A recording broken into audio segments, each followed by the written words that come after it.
I think we may have a critical mass now, and people can join in as we go. Thanks.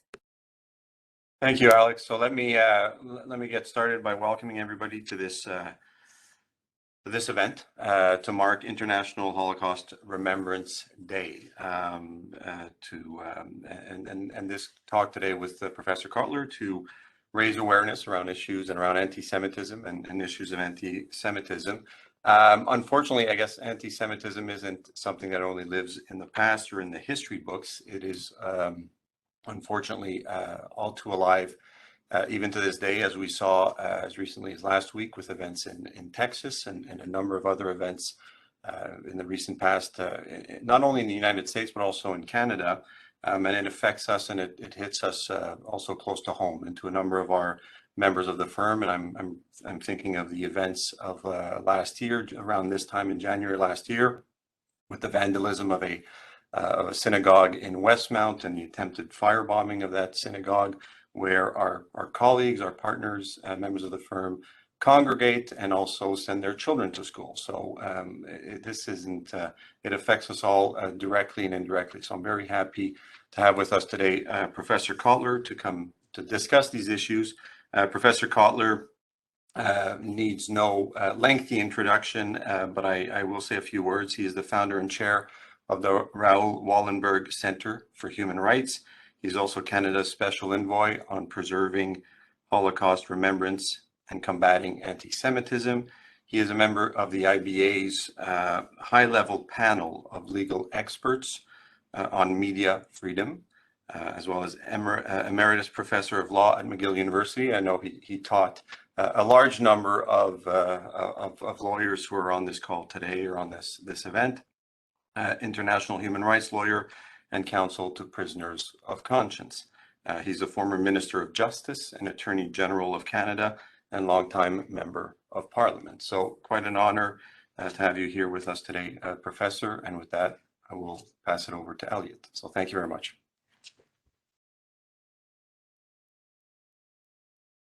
On mute. It only took me 2 years.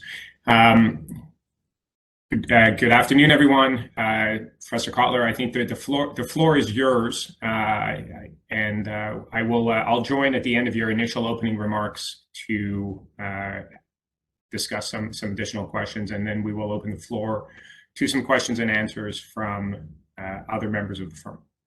Thank you. So thank you, Philippe, for your kind words of introduction, and Elliot, you and Nancy for organizing this, among others. And may I begin by, commending your firm for organizing this timely and significant get-together, as mentioned by Philippe, on International Holocaust Remembrance Day. I must say that I'm particularly moved because I feel a special kinship to this firm. Philip Weinberg, one of the founders of the firm, actually taught me tax law. And what I particularly remember was not only his repository of experience and expertise, but his unique talent of being able to teach without any notes. And that included case citations and excerpts from the cases. So he was a unique communicator with regard to clarity of content and communication. I also have a particularly close relationship with Robert Weinberg, who's not only a friend and colleague, but happens also to be my lawyer in matters of tax. Normally you want to avoid your lawyers in these matters, but in this case, it's always a pleasure to be connected to him. I want to, because you mentioned, Philippe, about anti-Semitism, to pay special tribute to Lucien Bouchard, because he made it a priority to always call out anti-Semitism, whether it was in his political party or in the political culture, a person of real integrity and commitment. And reference was made to my former students. These former students are in different firms of years in North America and otherwise. But what I want to mention is that I've had such great students working in your firms that they are now my teachers, and I am the beneficiary of their teaching. And so, as we meet today, we meet at an important moment of remembrance and reminder, meeting as it happens on International Holocaust Remembrance Day, marking the 77th anniversary of the liberation of the death camp Auschwitz, the most brutal extermination camp of the 20th century, a mass murder laboratory for which there are no graves. 1.3 million people were deported to the death camp Auschwitz.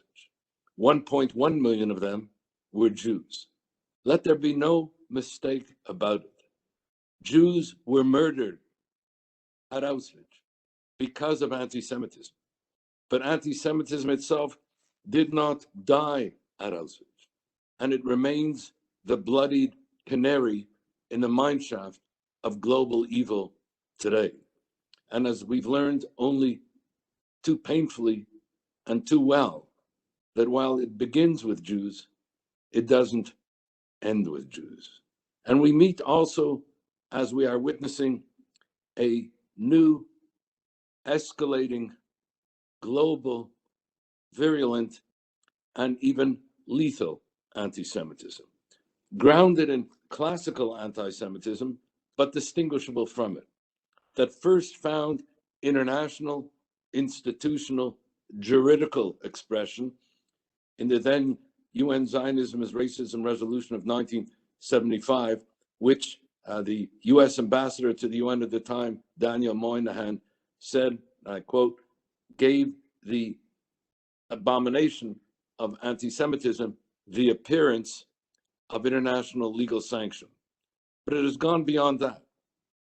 A new anti-Semitism for which we almost need a new vocabulary to define it, but which can best be defined, as my colleague Dr. Ahmed Shahid, the UN Special Rapporteur on Freedom of Religion and Belief, put it in his landmark report to the UN a little over 2 years ago, can best be defined using a human rights lens. I would say also using an equality rights lens. In other words, traditional anti-Semitism or classical anti-Semitism is a discrimination against, denial of, assault upon the rights of Jews to live as equal members in whatever society they inhabit.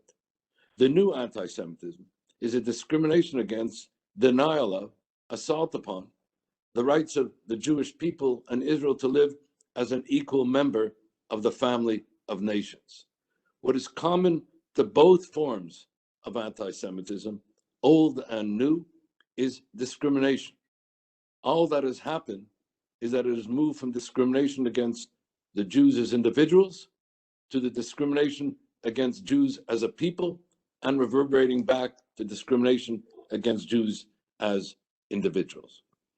Indeed, this equality rights lens is an initial looking glass into anti-Semitism as the oldest, the longest, the most enduring, the most virulent, and the most dangerous of hatreds.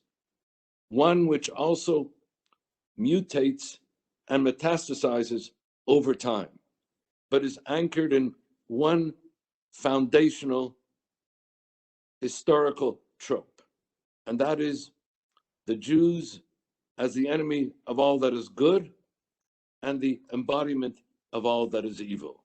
A trope that would reflect and relate to whatever is the particular zeitgeist of the time.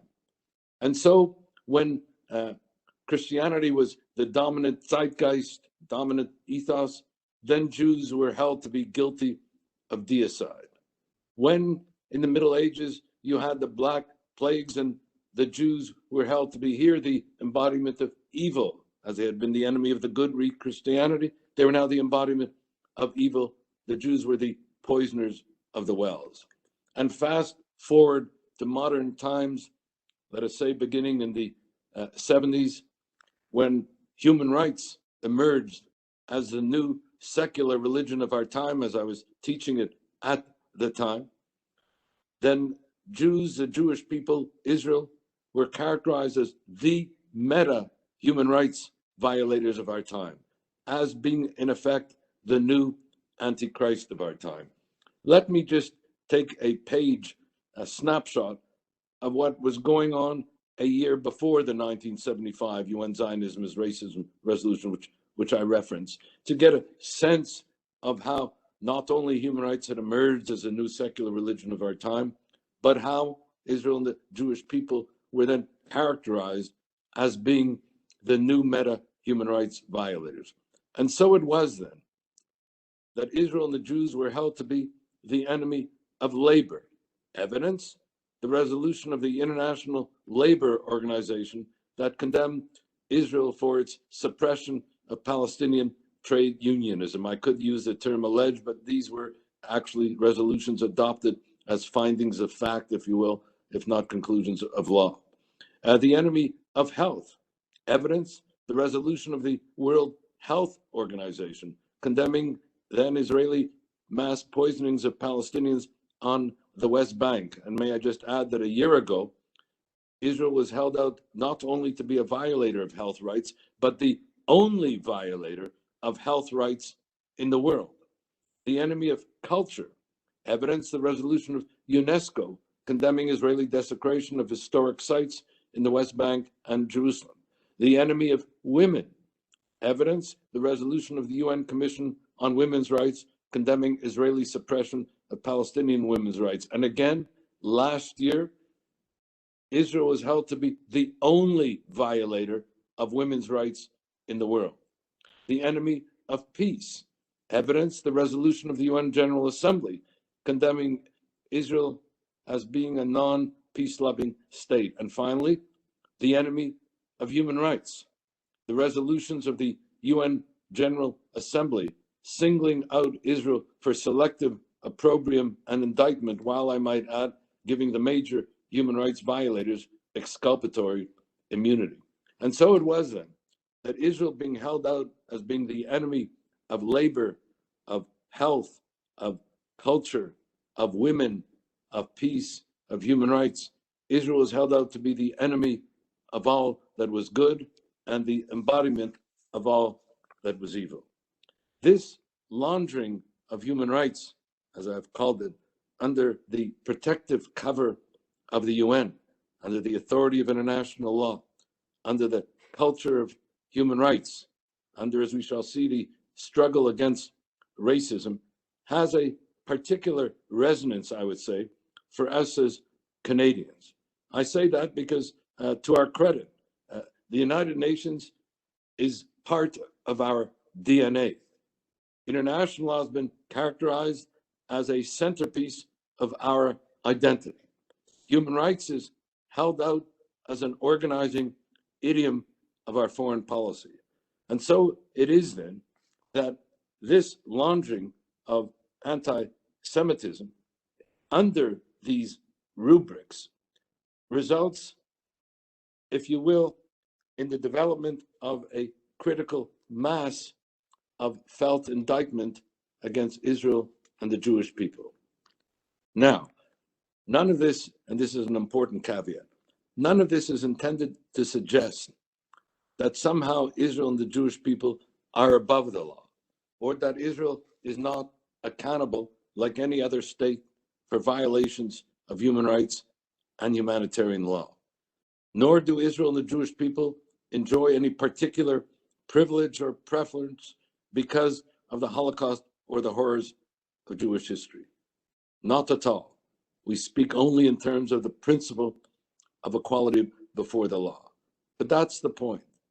Nobody should be seeking, and Israel does not seek, that it be above the law, but that it enjoy, like any other state, equality before the law, as in the UN Charter, equality of all states, large and small. Not that Israel must respect human rights, which she must, but that the rights of Israel and the Jewish people deserve equal respect.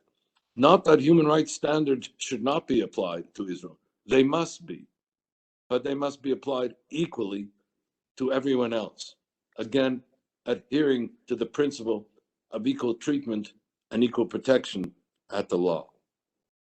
This brings me to a particular tipping point at the beginning of the 21st century with respect to the whole issue of the laundering of anti-Semitism under, as I said, the rubrics of the protective cover of the UN, the authority of international law, the culture of human rights, the struggle against racism. And I'm referring here to the World Conference Against Racism held in Durban, South Africa in September 2001. I must say that when, as a law professor in 1997, I heard that there was going to be this World Conference Against Racism in Durban, South Africa, I greeted this with anticipation, if not excitement. This was going to be the first international conference against racism of the 21st century, and under the auspices also of the UN, which resonated for me. This was to be the first international human rights conference of the 21st century, where the promotion and protection of human rights would be an organizing theme. And the conference was to take place in Durban, South Africa, the birthplace of apartheid in South Africa, and which resonated for me as well, having been involved in the anti-apartheid struggle as I had been. Indeed, I'm marking now the 40th anniversary of my arrest in South Africa for my engagement in the anti-apartheid struggle. But what happened at Durban, if I may use an oft abused metaphor, was truly Orwellian. A world conference against racism and hate turned into a conference of racism and hate against Israel and the Jewish people. A conference to celebrate the promotion and protection of human rights turned into a conference singling out one member state, Israel, one people, the Jews, for selective opprobrium and indictment. A conference that was to commemorate the dismantling of apartheid in South Africa turned into a conference calling for the dismantling of Israel as an apartheid state. As I meet with you now, I can still hear the chants.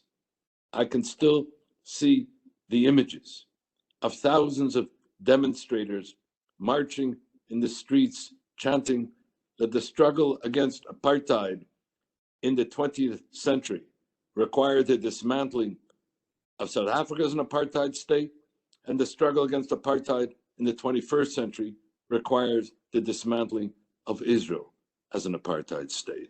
I can still see the posters and the placards. I can still see the chants here too. Too bad Hitler didn't finish the job. Placards comparing Jews to the Nazis. I can still see a group of young students, and this was part of the NGO forum I attended. I must say that I was in Durban then as a parliamentarian, as a member of the Canadian delegation. I can still see students, Jewish students, being assaulted and being told, you don't belong in the human race. I still see the caricatures on posters of Jews with hooked noses, fangs dripping in blood, dollar signs, and the like, all the historical anti-Semitic tropes. Durban, I have to tell you, has been indelibly imprinted not only on my memory, but on my being. I flew back from South Africa to Montreal, landing on the eve of September 10th. I woke up on September 11th, as we all did wherever we are, to 9/11. And later that day, one of my colleagues who had been with me in South Africa, actually a South African, called to tell me something that I've not forgotten. When he said, if 9/11 was the Kristallnacht of terror, then Durban was the Mein Kampf. And so it was then that in the immediate aftermath of Durban, Durban became a launching pad for the laundering of anti-Semitism under the cover of both human rights and anti-racism, and again, as I said, within international legal frameworks.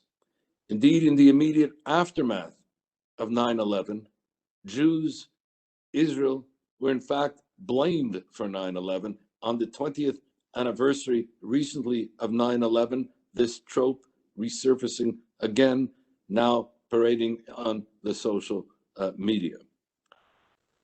The UN Commission on Human Rights, now the UN Human Rights Council, meeting again in the immediate aftermath of Durban, singled out one member state for condemnation, that being Israel, the major human rights violators, as I mentioned, enjoying exculpatory immunity.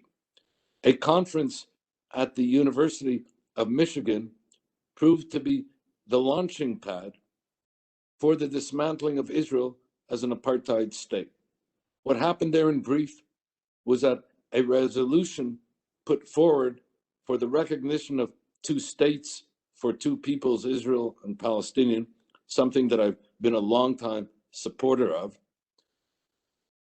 which added that support for this two-state solution would be possible if Israel were to become a democratic state, denying therefore that it was even a democracy.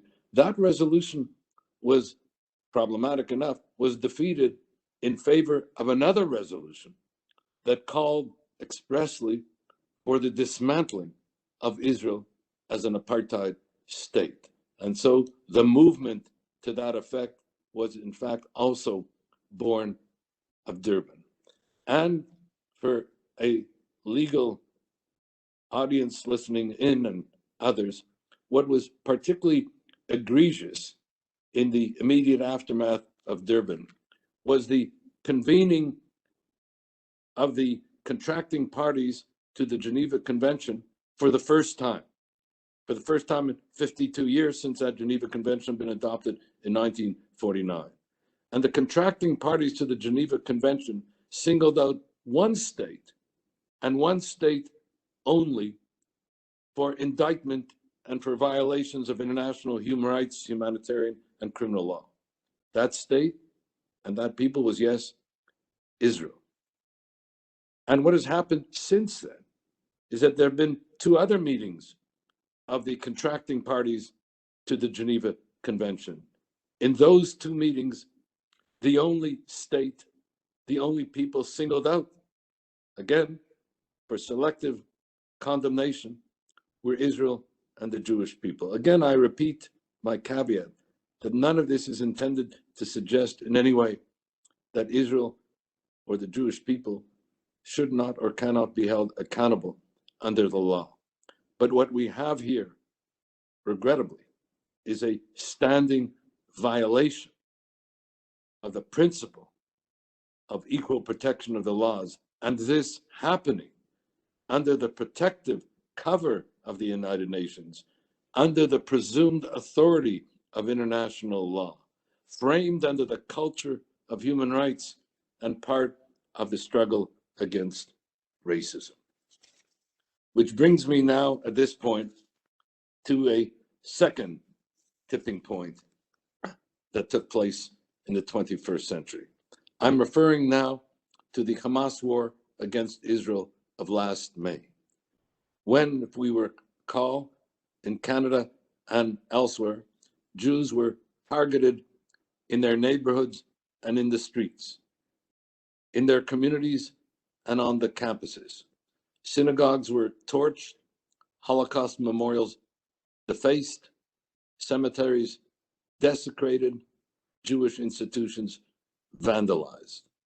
And two particular outcomes: we witnessed the highest rise in anti-Semitic hate crimes against Jews ever.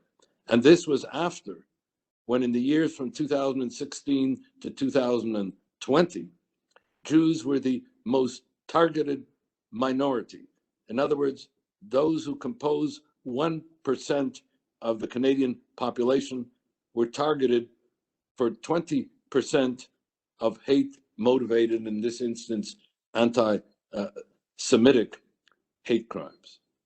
And it was not only that. We witnessed an incendiary, an exponential rise in hate speech on the internet, where, for example, in 1 week in May 2021, we had 17,000 tweets that Hitler was right. And we have been witnessing, in fact, under the social media, and just reported just the other day that in all of 2021, on Twitter alone, more than 4 million tweets of an anti-Semitic character.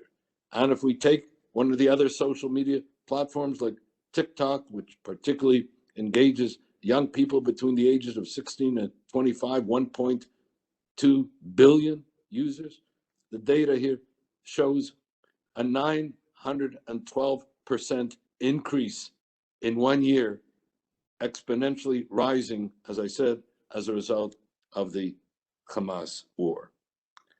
And so I was pleased, because what concerned me at that point, putting together the two tipping points of Durban and Hamas, and particularly the Durban conference, what has been concerning me, and this is something I share with you from my first year as a special envoy for preserving Holocaust remembrance and combating anti-Semitism, is the following. First is what I would call the mainstreaming, the normalization, the almost legitimation of anti-Semitism in the political and campus culture, the absence of outrage underpinned by indifference and inaction. Second, the globalization of anti-Semitism, where what happens in London, England, or Paris, France, not only reverberates in Montreal, Toronto, and elsewhere, but in fact is replicated almost as a kind of orchestrated strategic framework. For example, when demonstrators marched in a convoy in the streets of London, England, yelling, "F the Jews, will rape your daughters" in May 2021, a similar convoy came through the streets here in Canada with the same calls. And so the globalization phenomenon reverberates internationally. The third is, and something again I learned this past year, was the marginalization of anti-Semitism and the struggle against racism. Let me be very clear here.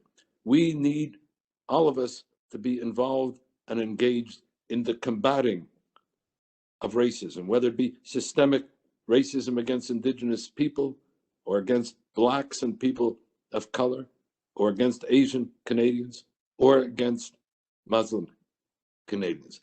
This must be a shared and common responsibility.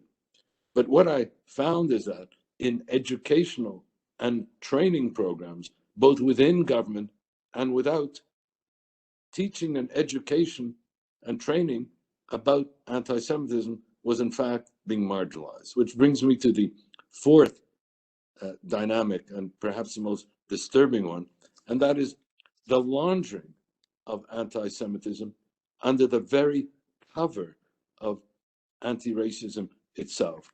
Whether it be, for example, when Jewish students in the campus culture are held out to be part of the privileged white or even supremacist class, or held out to be apologists for the Israeli oppressor state in the Middle East. All this, as I say, a means of laundering anti-Semitism under the very cover of anti-racism. And so I was pleased that the Canadian government and parliamentarians organized a national summit against anti-Semitism, which I was pleased to be one of the conveners, held at the end of July. The very next day, there was a national summit to combat Islamophobia. And one of the things that stood out for me at that national summit was the two lived testimonies of two of the representatives from the diverse representation of the Jewish community. I mentioned this because the Prime Minister, Justin Trudeau, who opened up the conference with opening remarks, was particularly moved, as he himself referenced, by the following two, and I'll do this very, very quickly.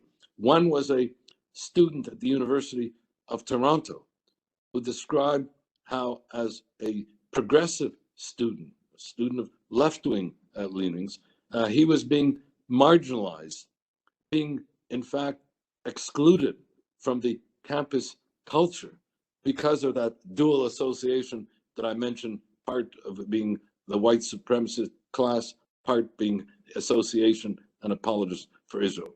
The second was a Black woman, a Black Jewish woman, who, as she put it, embodied intersectionality, but where she was being targeted almost more because of her Jewishness than the fact that she was Black and a woman, though targeted in those respects as well.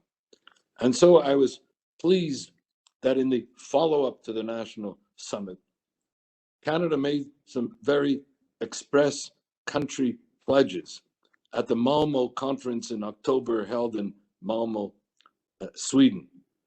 Important and specific country pledges with regard to enhancing education about the Holocaust and anti-Semitism, with regard to combating hate on the internet and the like, which country pledges are to be implemented during 2022 when Sweden assumes the presidency of the International Holocaust Remembrance Alliance and will be monitoring the implementation of respective country pledges.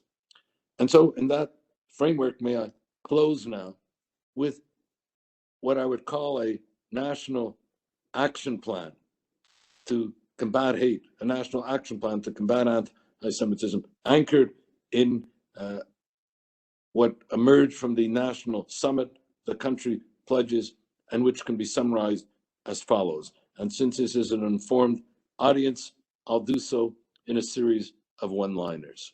Number one, the importance of Holocaust remembrance and commemoration itself, something we are doing today in this forum, but which, for example, as special envoy, I took particular concern to ensure about the danger of forgetting and the imperative of remembrance, le devoir de mémoire. And in that context, saw to it that we would, for example, commemorate the 80th anniversary of what has come to be called the parallel genocide, the killing by bullets in Eastern Europe, where, for example, in Babi Yar, in Kiev, in the Ukraine, some 33,700 Jews were murdered in 2 days at the end of September 1941. Where Kristallnacht, when we commemorated the 83rd anniversary of Kristallnacht, called the night of broken glass, I felt even this a sanitizing metaphor, where over 2 days, thousands of synagogues were torched, educational schools and shops were burned, where over 100 Jews were murdered.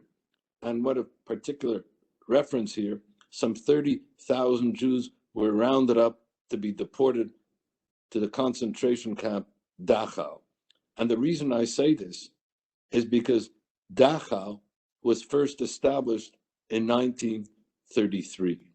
And so what this teaches us is that Kristallnacht did not happen by accident, that anti-Semitism is toxic to democracies. The Nuremberg race laws were adopted in 1935.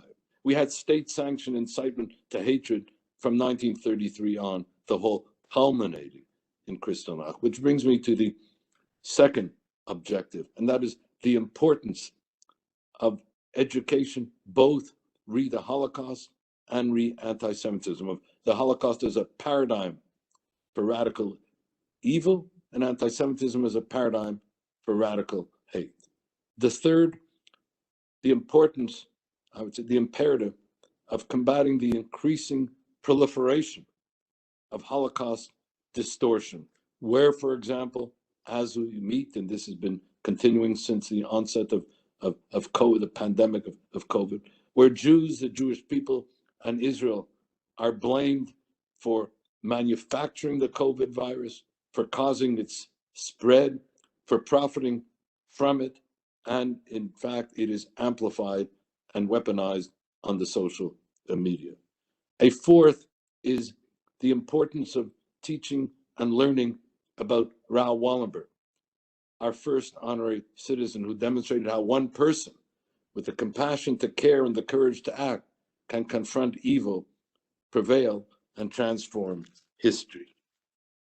The fifth is the importance, and this is also one of our country pledges, of enhancing the adoption and implementation of the IRA, International Holocaust Remembrance Alliance, working definition on anti-Semitism, and I would add also the IRA recommendations with respect to combating Holocaust denial and distortion. And I'm delighted that on the 80th anniversary of the Wannsee Conference, which 80 years ago on January 20th, Nazi bureaucrats and leaders came together for what they called the final solution to the Jewish question, effectively to implement the plan for the annihilation of European Jewry. On that day, on the January 20th, the United Nations passed a resolution calling on state parties, social medias, and others to combat the scourge of Holocaust denial, and in particular, Holocaust distortion. Number 6, to combat hate crimes around the 4 Ps: the prevention of such hate crimes to begin with, the protection of the targeted victims, the prosecution of the perpetrators, and through partnerships between federal, provincial, and law enforcement authorities. What is so important in this, and education being important in this, is because of what was referenced in the attack in the synagogue in Texas, where a radical jihadist took the rabbi and congregants hostage on the Sabbath during a prayer, threatening to kill them if they did not, quote unquote, use their power, yet another trope, to secure the release of another jihadist who herself was engaged in anti-Semitic tropes and been sentenced to some 80 years in a US prison. But the important point why I'm saying this is that in the immediate aftermath of what happened, some of the media and even the FBI itself said that this was a random attack, not of any relevance to the Jewish community, ignoring what in fact was an anti-Semitic, hate-motivated crime, and therefore the importance of educating in these matters. And as a legal community, we can have that appreciation. Number 7, and I've mentioned this, the need to combat the incendiary hate on the internet. Number 8, enhanced security for Jewish institutions. Regrettably, this phenomenon in Texas is not an isolated one. It has been something that has been resonating in Europe now for decades, and it is something that we in North America have to protect against. The 9th thing is to have a zero tolerance policy for anti-Semitism. To have that zero tolerance policy in the political culture where anti-Semitism should not be weaponized to call out anti-Semitism in the other's political party and not in one's own.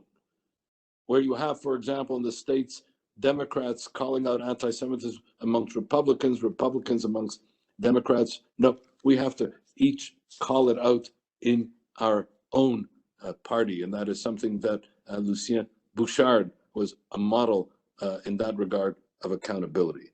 The 10th is to remember always that anti-Semitism, as I mentioned, is toxic to democracies, and therefore the importance of allyship, of our working together, Indigenous people, Blacks, Muslims, Asian, Canadians, Sikhs, working together in common cause to combat racism, to combat anti-Semitism, the oldest and most enduring of hatreds. But let there be no mistake about it here as well. Jews alone cannot combat, let alone defeat, anti-Semitism. This must involve a constituency of conscience, a global constituency of conscience, a Canadian constituency of conscience. And lawyers can be, for all the reasons I've been speaking about, in terms of the laundering of anti-Semitism under the protective cover of the UN, the authority of international law, the culture of human rights, the struggle against racism, the manner in which this mutates and metastasizes, etc. Lawyers can play a singular role in this combating of anti-Semitism, in this learning the lessons of Holocaust remembrance on this day of International Holocaust Remembrance, and do so as a matter of protecting our common humanity. Thank you.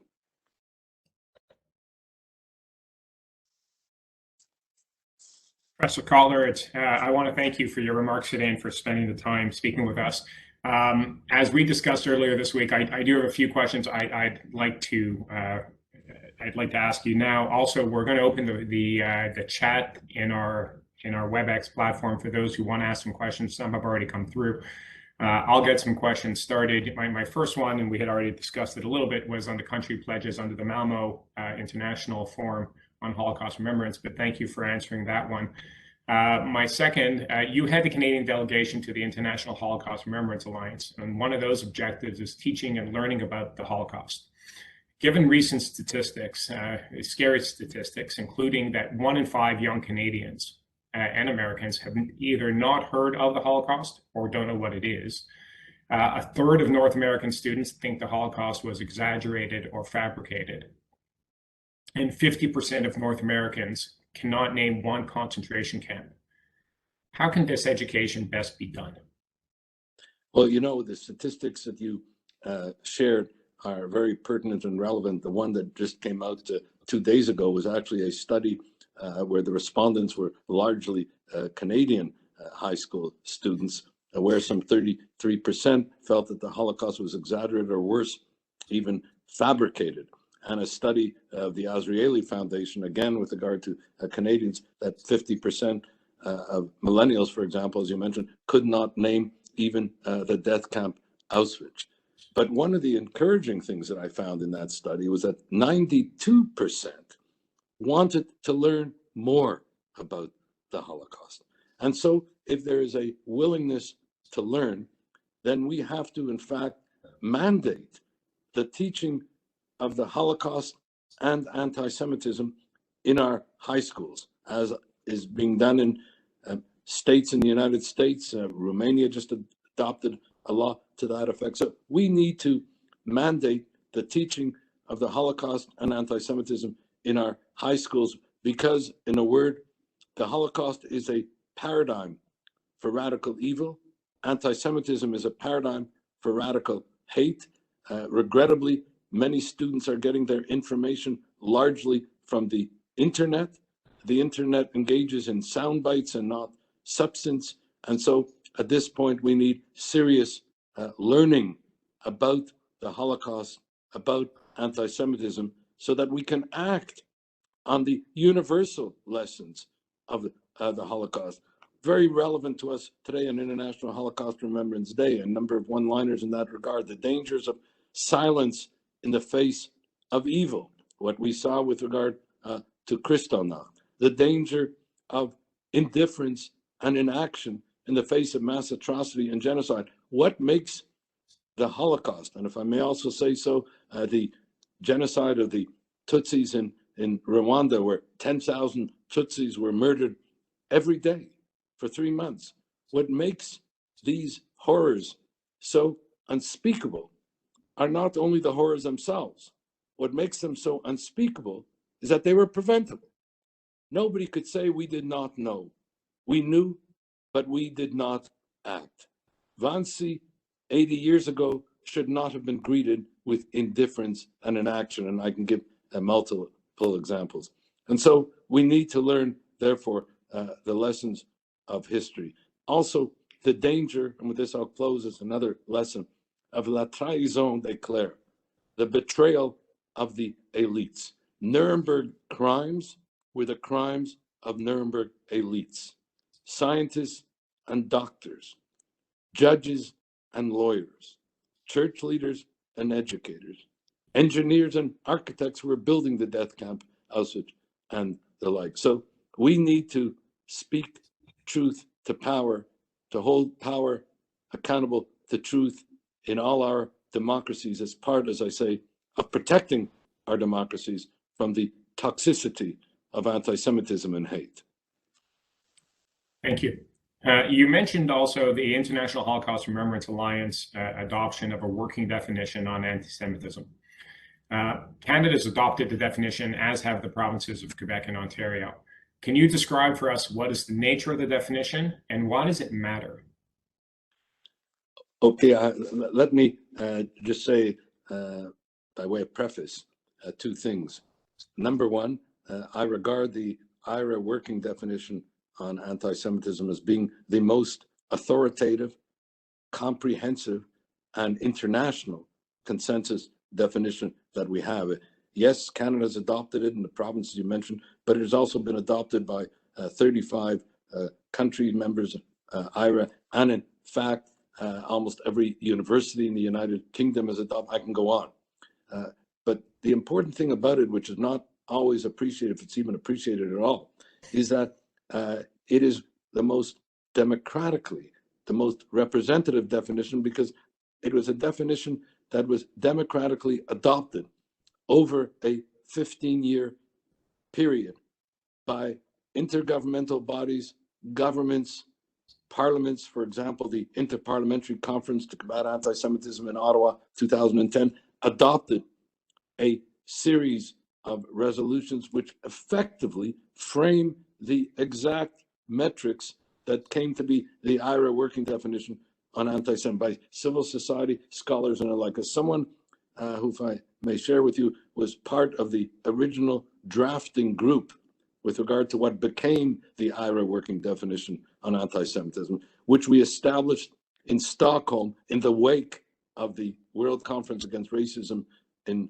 Durban.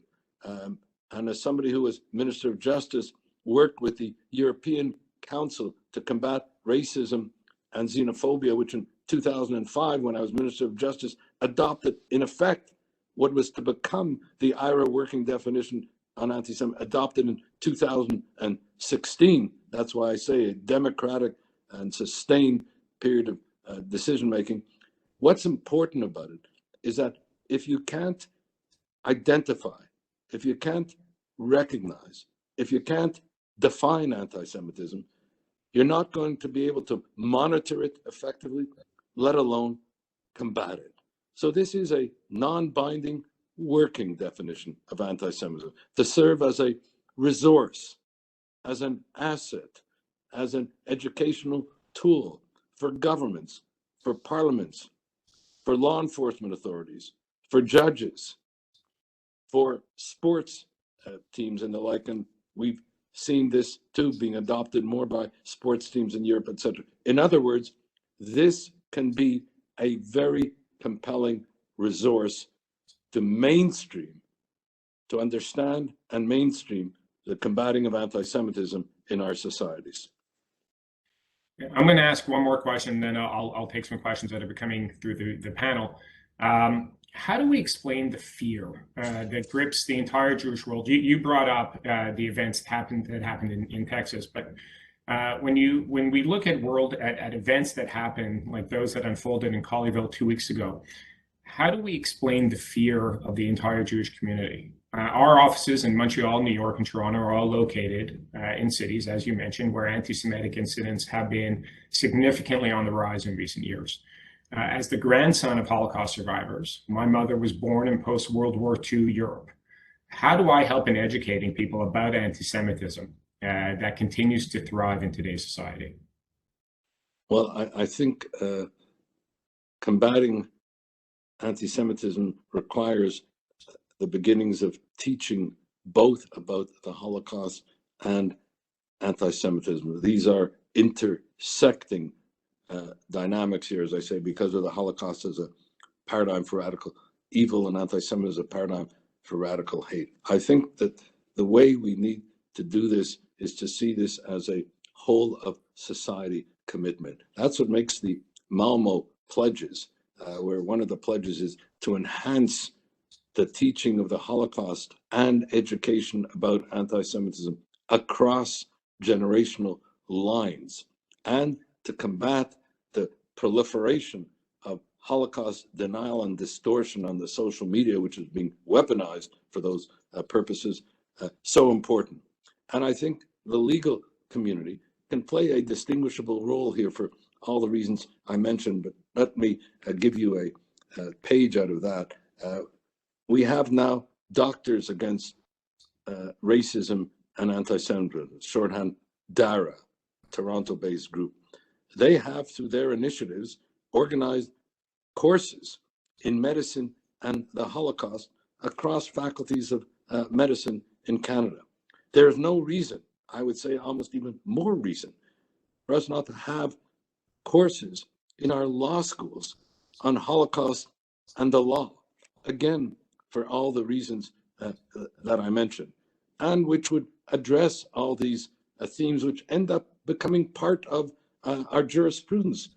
For example, if we speak about the dangers of state-sanctioned incitement to hate and the genocide, well, it was the Supreme Court of Canada in a trilogy of cases in 1990, Keekstra et al., which held, quote, that the Holocaust did not begin in the gas chambers. It began with words. These, as the court put it, are the chilling facts of history. These, as the court put it, are the catastrophic effects of racism. This should be part of our learning so that it can become part of our advocacy. And why it resonates particularly for Jews is because the Jews are, in a way, for all the reasons, history, in other words, a kind of global family, a global people. Let me just give you just one anecdote here, because I think it may be relevant. In December 2015, I went to visit my family, my daughter then living in Israel herself as a graduate of McGill Law School and LLM, and my son then living in Israel. When I arrived at the airport, I went and picked up a newspaper, as I usually do, and the front page of the newspaper was terrorist attack in Ra'anana, suburb north of Jerusalem, where my daughter was living. I called my daughter right away, and she said, "No, don't worry, Daddy, we're fine." Neighbors were, in fact, part of the attack, but we're fine. On December 31st, I remember this, I was going to visit my son in Tel Aviv. There was a terrorist attack, and I got caught up in the dragnet of those who were then detained while that investigation was going on. And then some 2 weeks later, there was a terrorist attack in which, as it happened, my cousin living in Israel, pregnant at the time, was wounded, but happily both she and the baby ended up fine. I mentioned this because when I came back from that visit over Christmas and New Year's to Canada and had a meeting with Prime Minister Trudeau, and so he said to me, it was a planned meeting before my trip, and he said to me, "So Irwin, how was your Christmas and New Year's?" And so I shared to him what I just shared with you as to what happened. And then he said to me, honestly and understandably, he said, "Oh, I'm very sorry, Irwin, I didn't know." And I understood why he didn't know, because it was Christmas and New Year's. We were living here in Canada as we do. We don't necessarily understand the nature of how those terrorist attacks would resonate. I happen to have been there and experienced it, and therefore, and it was something that resonated within the Jewish community. The same thing now with what happened in the synagogue in Texas. As all the reports have showed, you know, the Jews were glued to the mainstreaming of that,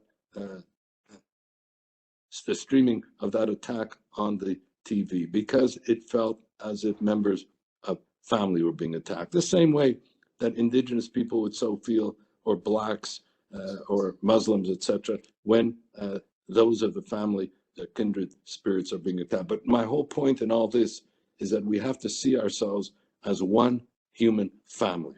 We have to be there for others, for the indigenous, for blacks and people of color, for Muslim, for Asian guys. As I said, we have to take the principle of allyship seriously, and we happen to have a particular concern on the matters of anti-Semitism because, of course, it is the targeting of Jews as a trope, an experience throughout history. I'm going to take some questions that have come through on the chat. One of them says, when you speak of anti-Semitism being called out in political parties, are you familiar with the circumstances faced by Anami Paul in her time in leadership of the Green Party? Are you aware as to whether she received support in resisting anti-Semitism in that organization? So number one, yes, I was in touch with Anami Paul, both before she became a candidate, while she was a candidate, and since, for the reasons we know, she left the leadership of the Green Party. And I think she, when I referred earlier to embodying intersectionality, she herself has referenced that as being a Black Jewish woman. And she herself has referenced the fact that she was targeted particularly because of her Jewishness, even more than because she was Black and because she was a woman. And regrettably, had to endure the pain of this coming from within the ranks of her own party. And that's why I say we need to have, at this point, with regard to all political parties, a zero tolerance policy with regard to anti-Semitism. And each party has to begin by ensuring that it calls it out within its own ranks and secures accountability in its own ranks. And I regret, in terms of Annie-Marie Paul, because I think she was really a very exemplary political leader with a repository of knowledge in matters of environmental protection. She was one of the leaders with regard to environmental protection, the dangers of climate change, the reforms that were needed. I'm just using that as one example. And so I think it was a loss for the Green Party, and it was a loss for Canada. And I hope we can make use of her talents with respect to the issues I mentioned as we move forward. I'm going to try to squeeze in one last question before we run out of time. What do you make of the recent attention, resources, and time devoted to researching who tipped off the Nazis as to the hiding place of Anne Frank?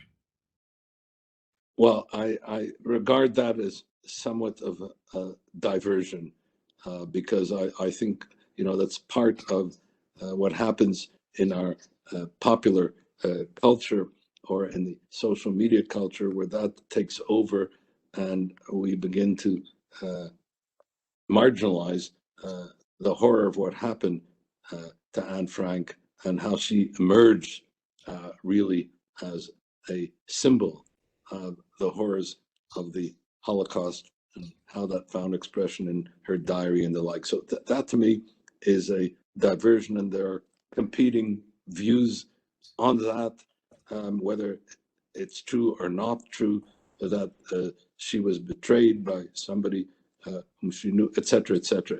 That may interest some people who are interested in these matters, but I think we cannot detract from the main compellability of Holocaust remembrance. And all I can say, if I may, in terms of summing up, is that as we are meeting on International Holocaust Remembrance Day, and again, I want to commend your firm for taking this initiative and doing so at such a timely and significant moment. All I would say is that may this day be not only an act of remembrance, which it is, but may it be a remembrance to act on all days in protection of our democracy and institutions of democracy, and on behalf of our common humanity. That is the enduring to be learned and to be With that, I will. We've used the time that we promised with you. Thank you so much for spending the time with us today. That was tremendously informative, and good luck with the continued efforts that you are making in educating and teaching worldwide. Thank you.